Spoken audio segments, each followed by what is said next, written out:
PTC news देख रहे सभी दर्शकों का स्वागत है। मैं सुमन कश्यप आपके साथ हाजिर आपके सामने हरियाणा की तमाम बड़ी खबरों को लेकर बुलेटिन की शुरुआत करेंगे, लेकिन पहले नजर डालते हैं हेडलाइंस पर। सीएम नैब सिंह सैनी ने कोसली में की धन्यवाद रैली, कहा लोगों के जीवन को सरल सुगम बना रही डबल इंजन की सरकार। कृषि मंत्री श्याम सिंह राणा का कांग्रेस पर जुबानी हमला, कहा कांग्रेस करती है वोट बैंक की राजनीति, कहा बाबा साहेब का अपमान करने वाली पार्टी। योग गुरु बाबा रामदेव पहुंचे तेजाखेड़ा, दिवंगत ओम प्रकाश चौटाला को दी श्रद्धांजलि, योग गुरु बाबा रामदेव ने व्यक्त किया शोक। कमरे में हीटर, अंगीठी या कोयले का प्रयोग हो सकता है घातक, एलएनजेपी हॉस्पिटल कुरुक्षेत्र के डॉक्टर कृष्ण ने दी जानकारी, कहा बंद कमरे में अंगीठी और कोयला बिल्कुल न जलाएं। पुलिस ने कई सालों से फरार एक बदमाश को किया काबू, किसान आंदोलन के दौरान लूटपाट की घटना को दिया था अंजाम, गिरफ्तारी पर 5,000 रुपए रखा था इनाम।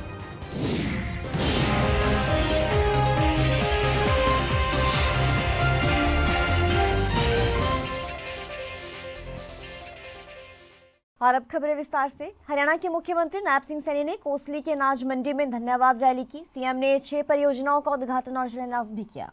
उन्होंने कहा कि डबल इंजन की सरकार लोगों के जीवन को सरल और सहज बना रही है। कोसली का भाजपा की तीसरी बार सरकार बनाने में अहम योगदान है। सीएम नैब सिंह सैनी ने कोसली विधानसभा क्षेत्र में 23 करोड़ रुपए की कुल 6 परियोजनाओं का उद्घाटन और शिलान्यास भी किया। इनमें 20 करोड़ 53 लाख रुपए की 4 परियोजनाओं का उद्घाटन और 2 करोड़ 51 लाख रुपए की 2 परियोजनाओं का शिलान्यास शामिल है। यह केंद्र देश के यशस्वी प्रधानमंत्री नरेंद्र मोदी जी के एक राष्ट्र एक कर की सोच को साकार करने में महत्वपूर्ण योगदान देगा। उन्होंने जब जीएसटी लागू किया, यह केवल एक टैक्स सुधार मात्र नहीं था, बल्कि यह देश के आर्थिक ढांचे को मजबूत करने की दिशा में एक क्रांतिकारी कदम ये आदरणीय प्रधानमंत्री जी ने उठाया।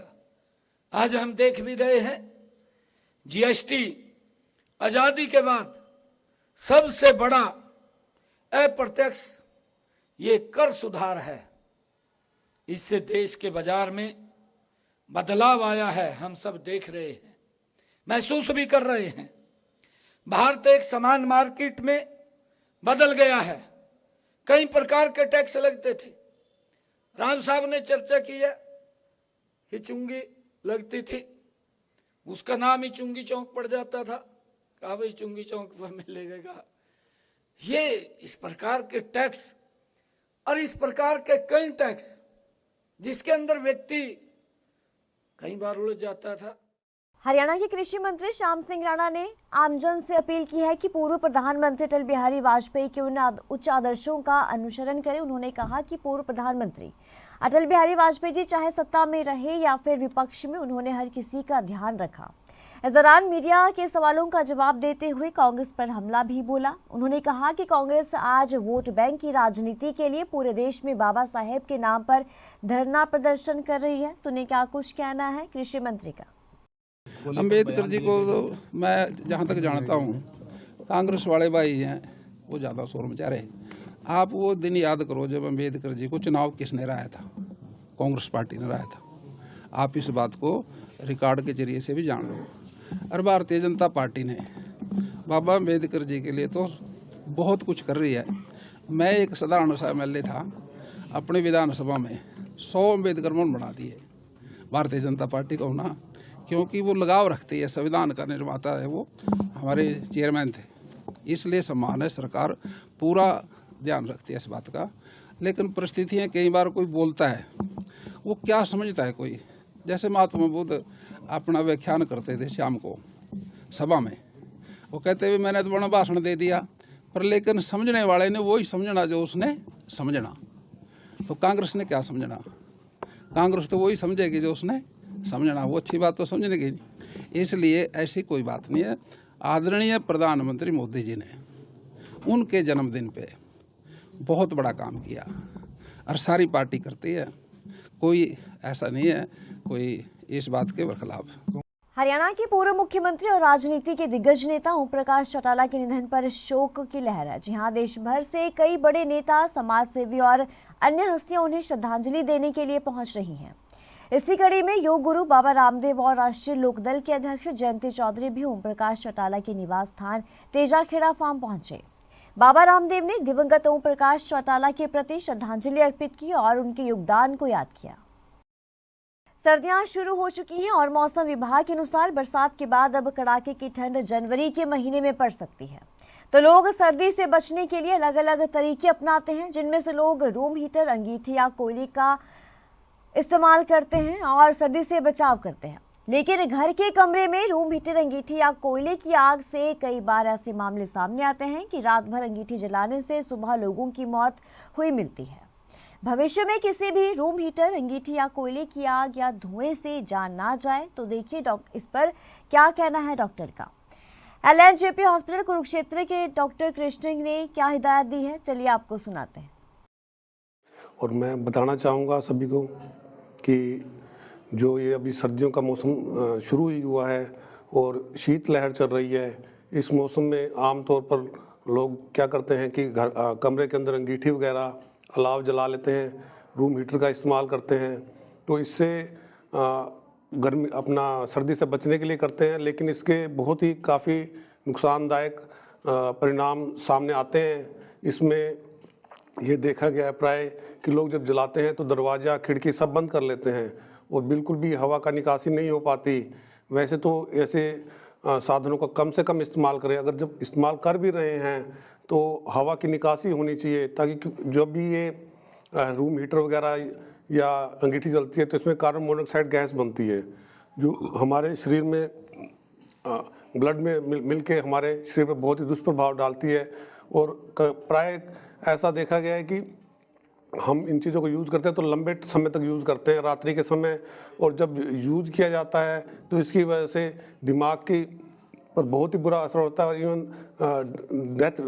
मृत्यु भी हो सकती है।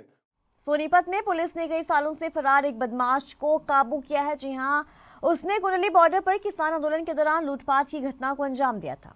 तो गिरफ्तार आरोपी जर्मनदीप पंजाब के तरनतारन का रहने वाला है। उसकी गिरफ्तारी पर 5,000 रुपए का इनाम भी रखा गया था। पुलिस उसे कोर्ट में पेश कर रिमांड पर लेगी। सोनीपत CIA सेक्टर 3 के इंचार्ज रमेश कुमार ने ये कहा कि वर्ष 2021 में किसान आंदोलन के दौरान किसानों ने कुंडली में डेरा डाला था और उस दौरान यहां पर लूट की घटना को अंजाम दिया गया था। इसमें एक बाइक, एक मोबाइल और एक लैपटॉप लूटा गया था। पुलिस ने कुंडली थाना में केस दर्ज कर छानबीन शुरू की थी। उस समय लुटेरे का कोई भी सुराग नहीं लगा। बाद में मामले की जांच CIA को सौंपी गई थी। ये किसान आंदोलन चला हुआ था कुंडली बॉर्डर पर, जो जर्मनजीत अपने साथियों के साथ मिलकर एक मोटरसाइकिल, एक मोबाइल, लैपटॉप लूटपाट की थी, जो उस मुकदमे में ये 5,000 रुपये का इनाम में था। इसको अरेस्ट किया गया है। सर कहाँ से गिरफ्तार किया इसको GT रोड प्याव मनियारी के पास से गिरफ्तार किया गया है। कोर्ट में पेश कर रिमांड पे लिया जाएगा। इसको कोर्ट में पेश करके रिमांड पे लिया जाएगा और उससे गहनता से पूछताछ की जाएगी। और भी वारदात तो खुलासे हो सकती है।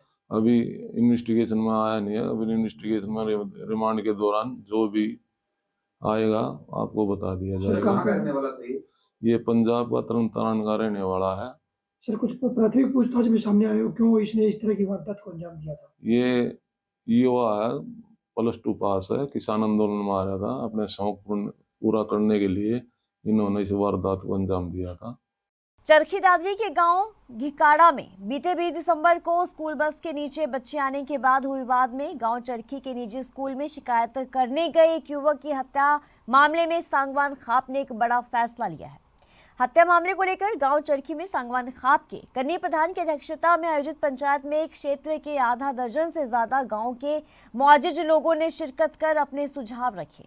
पंचायत के दौरान निर्दोष लोगों पर कार्रवाई को लेकर रोष जताया गया, तो वहीं घिकाड़ा सरपंच के खिलाफ कानूनी कार्रवाई की मांग भी की गई।